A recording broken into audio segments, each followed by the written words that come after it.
Dave Ross, you still got it. What I'm talking about. We're going to take a look at what's trending now. The reaction has been pouring in as number 13 Indiana knocked off third-ranked North Carolina, handing the Tar Heels their first loss of the season. 76-67 was the final there, but people on Twitter just going nuts on this one. The big name of the night, Hoosiers forward OG Anunoby, who finished with 16 points, but as the guys mentioned, left late in the second half with an ankle injury.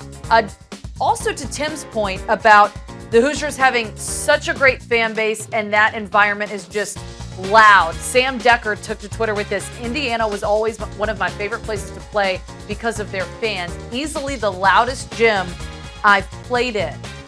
Pretty crazy to hear that from Sam Decker as well. Let's kick it back down to the studio with Dave and Scott, guys. Actually, is Timmy going to hang out? Because you've played at Assembly Hall. And that was kind of my philosophy. And that's why I have this job. And not to pat myself on the back, but when Antoine Walker can talk about what it's like to play in an arena that has ice under the court, because he said it was impossible to warm up in Boston in the Fleet Center. When Bryant McFadden can talk about playing in a huge AFC game and what it was like to look Tom Brady in the eyes. And then me on a much lesser scale, I've played in Indiana.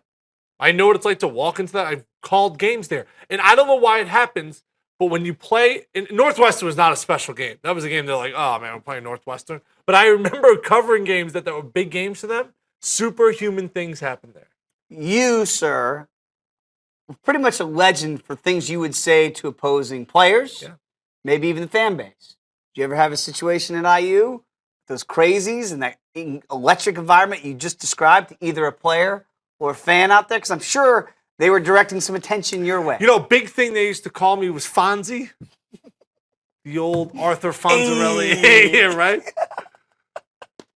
So I just told all those kids at IU down in Bloomington that were at their school, right? The Scott Roods of the world, the Rick Stroms of the world, whose mommy and daddy are paying $30,000 a year to them to go to school so they could drink their faces off and get C's. I said, way to waste your parents' money. What a waste of your parents' money you are. That's what you tell the kids? That was amazing. This kid's so mad. That's fantastic. Scott Roots there, elongating sentences. He would write like a 5-page paper on like one question. Like, Scott. Wow. The professor's like, wow, I didn't expect all this. He's like Thornton Mellon. I got to read this thing?